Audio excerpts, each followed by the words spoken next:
Morning, Crystal Palace. Welcome to the Upper Norwood Library Hub live lunch. This is intended as a bit of entertainment, something positive, a break from the current situation, a way of finding out what's going on in the community and us all staying connected. So our guest today is Ed Woodhouse, who is a local resident and a singer and singing teacher. Ed, thank you very much for joining us today. It's great to You're welcome. Yeah, thanks for having me. Yeah, it's a pleasure. That's brilliant. Tell us a bit about your life, kind of before the virus, because you've had quite a varied career so far, haven't you? Sure. Yeah, I have. So I've lived in sort of several different cities. So I'm from Brighton originally, and I've also lived in Portsmouth, Exeter, and Oxford before moving to London about a year ago, almost exactly a year, in fact. And my career has been very much driven by music and education. Mm-hmm. So in all of those cities that I've lived in prior to being here, I've sung in the cathedral choir of that city and kind of pursued a kind of freelance singing career alongside that. And I've done a variety of roles within schools as well. So I've worked as a teaching assistant, and I'm a qualified classroom teacher as well. And also I've for a number of years been doing singing teaching one-to-one with children and adults. Mm-hmm. Sort of moved to London a year ago, and since then I've been pretty much entirely freelance. So yeah. It's an impressive array of different things in different places. How has the lockdown and things changed your career for the moment? Yeah, it's changed everything a lot, actually. I mean, I've gone from doing a lot of performing, mostly in London, but also a bit abroad as well. I quite like to sort of, where possible, I try and pursue opportunities to kind of travel with my work. So I was doing a reasonable amount of work on the continent with a couple of groups in Copenhagen and one in Dublin as well. And yeah, it's basically moved from kind of performing, live to people to doing a little bit of performing at home, which is a bit unusual. But a lot of choral singers have been doing this. A lot of choirs have been doing this because I sort of sing at Southwark Cathedral as a full-time member, and we've been remotely recording a couple of things which have been put out and kind of embedded into the cathedral's live services that they're streaming online. Nice. Which, I mean, they get streamed from one of the priests' houses, it's usually the dean. And then, suddenly you've got all of us in our respective living rooms or whatever, sort of trying to, I mean, one of the guys is kind of putting it all together and making sure that we're all in tune or whatever and together with each other. Wow. And, when you hear the end result, it sounds pretty good, but it's obviously not exactly a substitute for the real thing. Yeah. But I mean, the irony of this whole situation is that kind of before lockdown and before the virus kind of really took effect, I was sort of looking to expand my sort of base of pupils that I could teach privately. And that has actually sort of been able to happen. So I'm doing quite a lot of teaching from home through Zoom, including some of the boy choristers from Southwark, but also a couple of other people, and also some adults as well. And it's been really great to kind of be able to kind of go with that and just kind of sharpen up my kind of teaching skills by having more people to teach, essentially.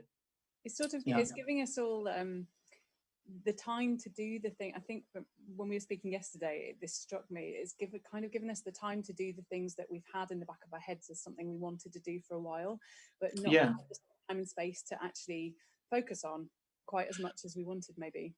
Yeah, absolutely. And I think sometimes with teaching, when you're kind of a freelance singer, there is a danger that if you get particularly busy with the singing, the teaching is kind of something that is on the side of the singing. Yeah. And it's just really good to actually kind of, it's quite affirming to realise that actually, if ever was, I had to do just teaching, I'd be quite happy with that, actually. It's a really nice way to kind of balance up the performing side of things, and it's really nice to just still be able to communicate with people kind of across the country. I think in many cases there's a couple of people I have that aren't necessarily in London, I don't think. Just to kind of help them improve, and it's nice to kind of just establish that it is something that you want to carry on with, as in future years. Yeah. I'm just going to say morning to Melvin, Patrick, Daniel and Martin who've joined us. If you guys have any questions for Ed or any comments as we go along, please do drop them in on the Facebook page or the watch party that you're in, and we will try and answer them here and now. Just carrying on from what you've just said, actually, then, can you tell us a bit about your teaching ethos? Sure. Yeah, absolutely. It's very much a kind of positive outlook and just enabling the individual to express themselves in a kind of relaxed and comfortable setting. I'm sort of very much committed to relaxing any tensions that may exist. I think singing is something that can be hard work sometimes. I mean, I can certainly vouch for that as a tenor. But it shouldn't really be that hard. You know, it should be something that's enjoyable and that we enjoy doing and that's relaxing. So basically, I kind of look for, certain physical things which might be hindering someone's progress, and it usually is to do with kind of tension, basically. So it is a case of just creating a nice kind of fluid singing style that isn't kind of based on any kind of excess strain or anything like that. Yeah, efficient.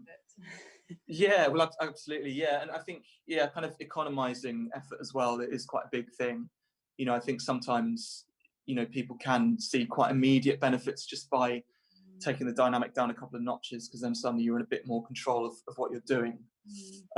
So yeah, it's kind of quite a physical outlook as well, especially with children, because I find that works quite well. I often have it's obviously difficult at the moment, but I often have like things that I'll bring to lessons which they can physically use to kind of help themselves. So it's not too kind of nebulous or confusing to kind of understand. What things? So like for example, there's kind of like, you can get like a giant sort of rubber band, like the ones you get at the gym, maybe. Pilates belt kind of thing. Yeah, that's probably what they're really called. And if you kind of stand in the middle of it and you're kind of doing sort of bicep curls with your arms.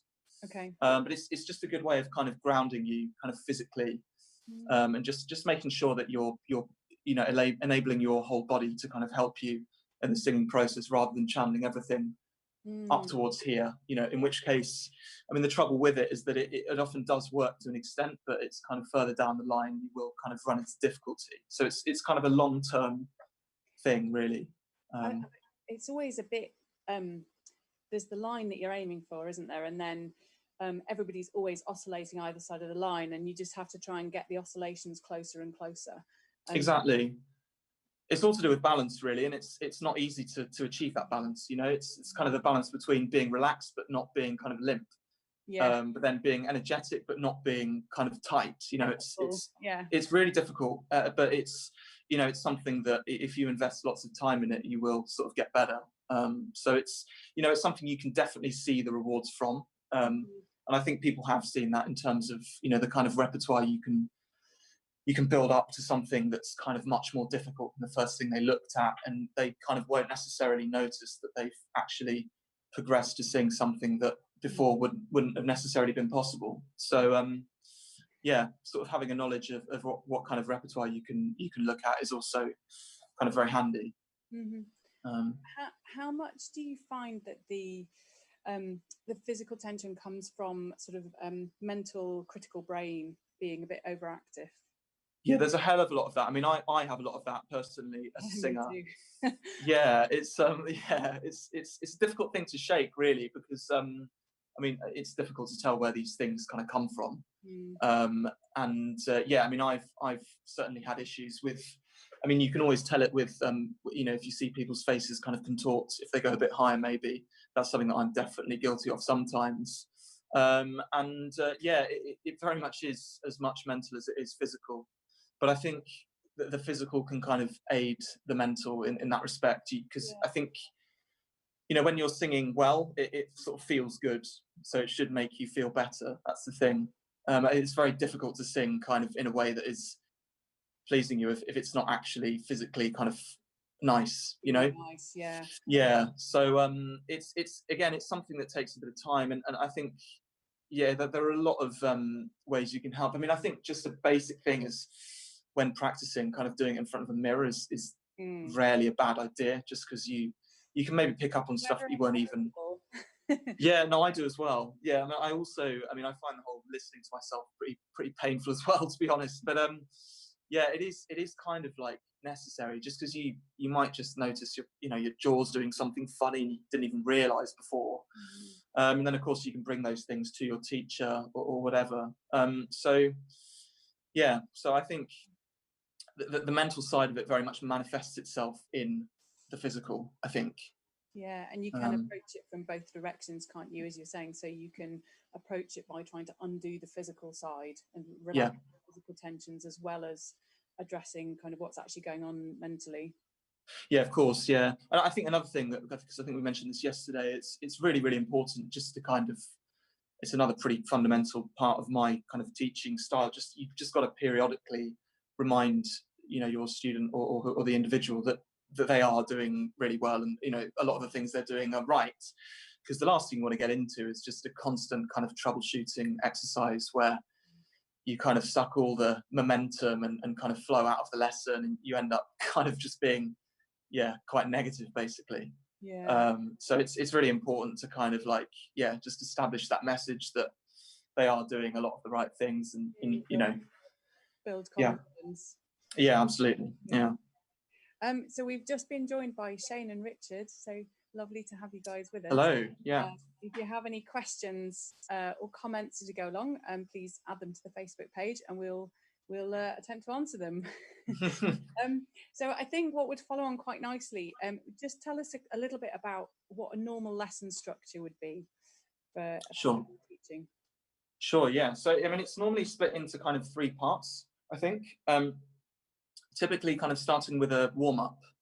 And there are lots of different exercises that can be used to warm up. And I find it useful to kind of, for the warm-ups to be prescriptive, so kind of looking to help kind of 1 or 2 particular things. So for example, kind of jaw tension or tongue, or kind of breathing or airflow, or vowel shape, or things like that. Because I think that is the best way. I think it's always good for the warm-up to be done for a reason other than kind of warming up, Yeah, and as we'll sort of discover in a minute, that they're not always the nicest things to kind of listen to. But I think, I mean, that's another thing. It's important for the warm up to be kind of, it's basically exclusively a physical thing. It's not something that needs to sound very good in order for it to be useful. So I'd spend probably the first part of the lesson doing that. And then probably the main body of the lesson would be spent looking at a piece, which either they would know or not know. So we'd either kind of spend time learning it, or we'd resume work on it from the previous session. And I think it's really important to allow people to kind of sing all the way through something, if they know it well enough to do that kind of thing. Get some because into it at the start. Yeah, exactly. Yeah, it's really, really important just to allow them to do that and just give them the space to do it, and kind of in your own head you can, it's much like being a conductor, I guess. In terms of you kind of just sort of certain things in your head that you notice, you kind of store them there and then save them for the improvement stage. But yeah, so allow them to sing all the way through. Talk about kind of the good things went really well. And then when kind of working on some of the things that maybe didn't go so well, I always try wherever possible to, I mean, ideally work backwards, but if not, kind of not go back to the start. Because that's something that in my general work, I find it a little bit frustrating when, you go all the way through something and it's kind of like, right, back to the start. And it just feels like you haven't really got anywhere, Yeah, exactly. So, and then we spend the rest of the lesson kind of working on musical things, so sort of phrasing, and those can inform the technical things, because there are many examples in pieces where you could have a slightly difficult kind of high note in the middle of a phrase, and if you kind of detract attention away from that and ask them to aim for the important word in the phrase, then they can sort of tuck that higher note in and not sort of worry about it quite as much. So yeah, and it was a case of working on those kind of things, and then more technical things with the use of other kind of exercises, or even repeating the exercises that you did at the start to kind of reinforce their message. So yeah, that's the kind of general structure that I have. But then sometimes, you know, the next lesson, if we've been doing a lot of work on a piece, I'll maybe start with that the next time, just as an immediate kind of, you know, reminder of how they're going with it and that kind of thing. Can also allow you to maybe see the progress, I suppose. If you sing the piece first and then do the warm up and stuff, then you can maybe hear that, feel the difference. Yeah, exactly. Yeah, a bit more. Yeah, definitely. And also, you know, sometimes I think people, you know, sometimes people prefer either to warm up or not to warm up first. You know, it can, you know, there's an extent to which, you know, they'll say, like, I kind of want to do a few warm ups before singing that piece, you know, or actually I'd rather go straight into it. That's also fine. You know, it can be flexible, and it's a kind really of important to be focused on the actual individual that you're teaching, isn't it? And completely. And it's very much a cooperative pursuit, because, you know, through teaching you do flag up things with your own singing as well, you know, quite regularly. Yeah, it's something that should be kind of mutually beneficial to both people as singers, never mind to kind of a singer and kind of pupil. We're sort of we're in danger of running out of time, so because I really want to get you to do this, can you teach us a warm-up exercise? Yeah, sure. Yeah, I will. Right, so the first exercise is dealing mostly with the tongue, which is something that can kind of cause a lot of tension in the neck and sort of throat area. So what we're going to do is we're basically just... To that. What's that, sorry? I said I can absolutely attest to that. My tongue issues have been ongoing, so this is brilliant. Bring it on. Yeah. So what we're going to do is we're just going to stick our tongue out a little bit. I have to apologise that my lessons do involve looking a bit silly from time to time.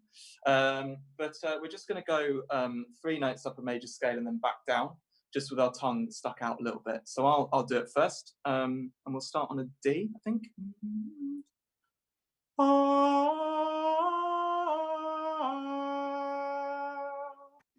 Great. Okay.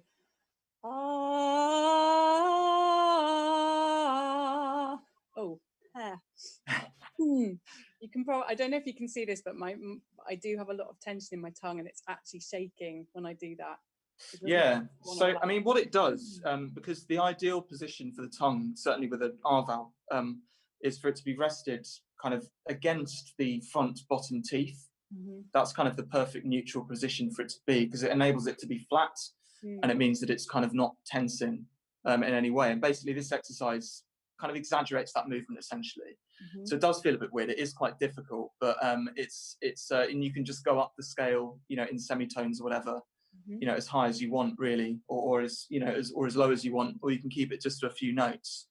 But it just it enables the tongue to kind of get out of the way, and just opens that kind of area a bit more, so it's not kind of, it's not too tight or congested. Shall I do another one, or shall I do a different one?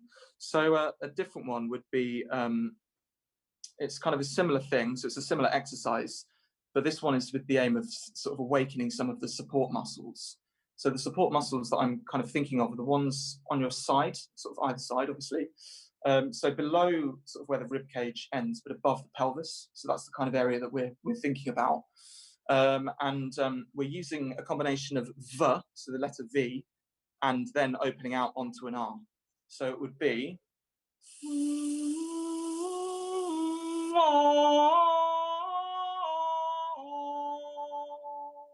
Okay, can I give it a go? Go for it, yeah.